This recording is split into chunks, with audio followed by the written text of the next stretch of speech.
We're now pleased to be joined on the call by the head coach at UAlbany, Jared Ambrose. Good morning, Jared. Good morning. Good morning. Certainly a tough Saturday for your team against, as we talked about last week, a really strong Rhode Island squad. Just kind of give me your impressions on what happened. Yeah, we got Devin Farrell and AJ Pena. We knew they were two tremendous players going into the game. Not to take anything away from the other, Rams that played and competed very well for Coach Fleming Saturday night. But quarterback goes 19 for 20. You got a litany of issues. Uh, Guys popping up all over the place. Greg Gaines had a great game. The Littleton guy had a great game. And then, defensively, they did a good job getting us off the field early and capitalizing on two tip passes that led to interceptions. And we turned the ball over 4 times. So, you don't make that quarterback uncomfortable enough and he gets to have the success he has. And you turn the ball over against a team like that, you're going to be working uphill. Down 31-3 at the half would have been easy for your guys to pack it in, but you come out in the third quarter and put a couple of touchdowns on the board. I'm assuming that was something that pleased you to continue to see that fight. Yeah, there's no quitting our players, and they take pride in their performance. They're frustrated right now because of how they're performing. Sometimes pressing moments where they should be a little bit more calm and confident. But coming out and getting the score down to, I guess it was 38-17 at that point in time, and we got the ball back again and started driving again. And thought maybe we'd be able to get into the fourth quarter and possibly make it a game. And we had a crucial legal procedure penalty on a 3rd and 2, which made it 3rd and 6. And then we had a drop pass on the 3rd and 6, which then we went forward on 4th down and took a shot to one of our receivers, and we didn't come up with it. So then they had a short field, and they did what they do. They went down and scored. So widening the gap and kind of stalling our momentum. Offensively, you got your quarterback, Jack Shields, back. 12 of 26, 192 yards and a touchdown, but obviously under a lot of pressure, sacked 7 times, a couple of interceptions in there. How did you feel like he played, and what difference will he make in your offense having him back? Oh, I think, you could see the difference with him playing. We were more productive than we've been in the last 2.5 games since he left the Cornell game. The run game was better because of it, because we were able to pass the ball more efficiently, but he was still a little bit rusty. I think his best football still yet to come.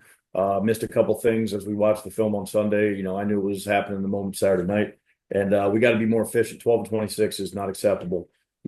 I would love to be 19 of 20, but that's not always the case. Question for you this morning from Mark Singles. Good morning, Mark. Good morning. Hey, Jared, you mentioned Cam Starchill being in a sling at the end of that game. You get any update on him? Not yet. Just like Coach Cal's waiting on his quarterback. I'll know something on Cam either today, tomorrow, or Wednesday. And with Griffin, did you see some encouraging signs from him? He looked a little bit like his old self Saturday with a couple of runs and that long catch and run touchdown.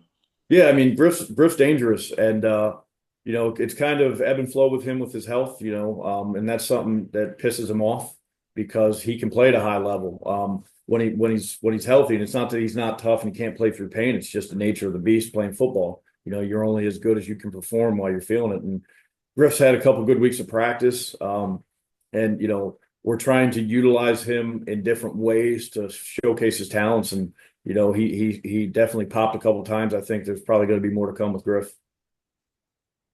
Thank you. Yeah.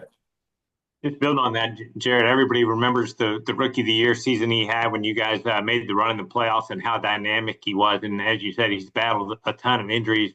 When he can play a little more like he played Saturday, how much does that change your offense?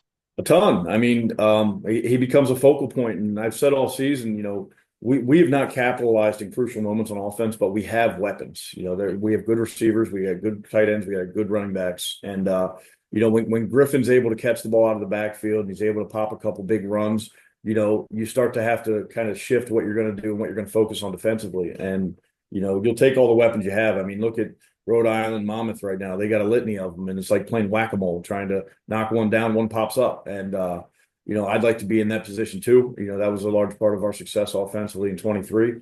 And we're fighting to get there as we go through this season here in 25. Defensively, you mentioned the problem putting pressure on Farrell, but you were able to get 4 sacks, 7 tackles for loss. So there were some positives in there. Just talk about how you felt like your defense performed.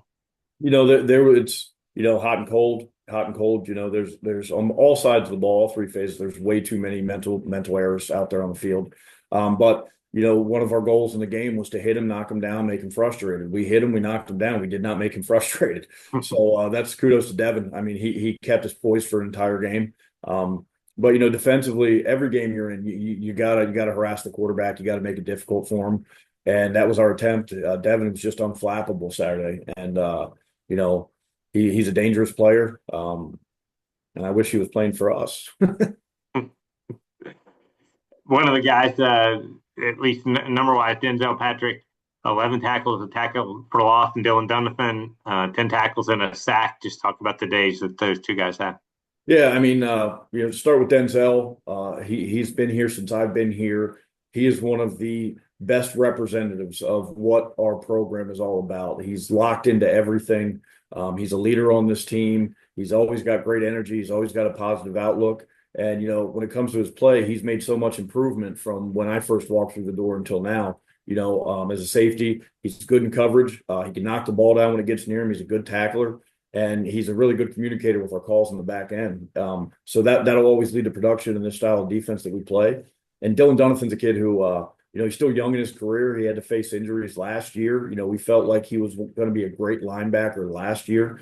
Wound up getting an injury in his hand and knocking him down for the season. And now he's starting to get back to form.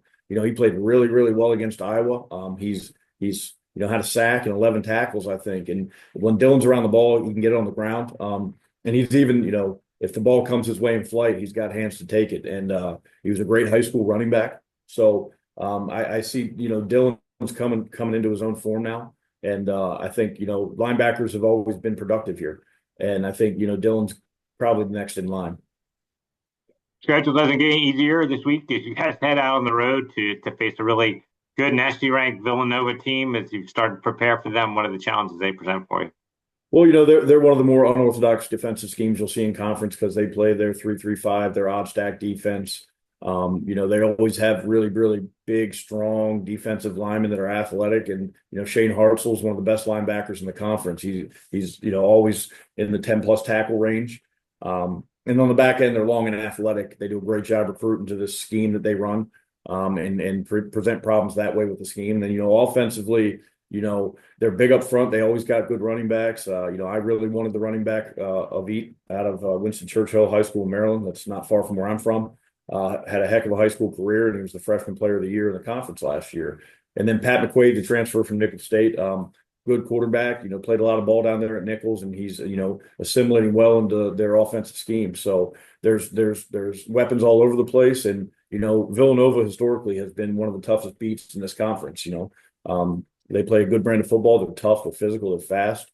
So there's plenty of stuff for us to concern ourselves about. But I think, it's the CAA. You can't just pencil in a win any week. And Villanova presents its issues, but we got to go down there and battle them and see if we can right the ship here, which I do believe we can. It's just it's a work in progress. We knew it was going to be that. But got to knock the quarterback around, make some big plays to protect the ball. You've over the years gone against that Villanova defense, and everybody talks about how unique it is. As an offensive guy, how is the best way to try to attack that system, which is something, like you said, that you don't see a lot?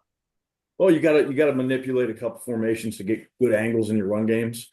Because they're going to have 6 guys committed to the box at all times, regardless of the set.